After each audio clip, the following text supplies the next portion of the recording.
This video is going to show us how we can open a file that our teacher has shared with us and access it if it's read-only.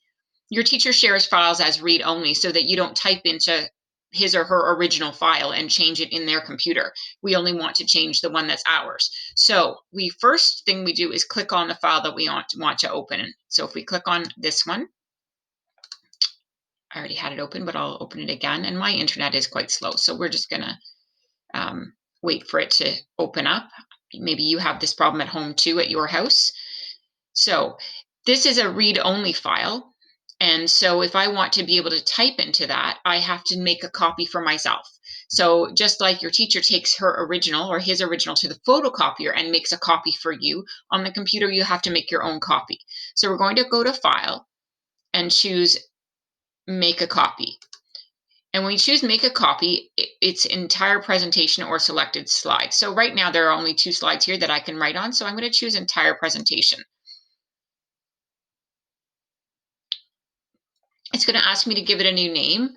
It automatically names a copy of whatever the document it is, but I'm going to call it Miss D Monster Write. And it will save it to a folder. Right now it's just going to save it to my drive. That's okay. I could change it to a different folder later. So now it's going to make a copy that I can work on, that nobody else can type in, just me. Otherwise, we'd all be typing into the same copy, and that would be confusing for everybody. And again, we'll wait for my internet to catch up. It's a little bit slow.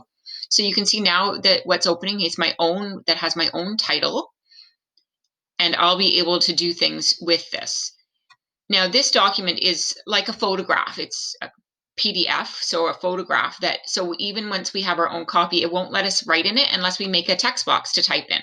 So I'm going to show you how to do that while we've got it open. So we want to be able to type into it. And I'm just going to go here to this little button and put it to 100% so that you can see, because that's really small.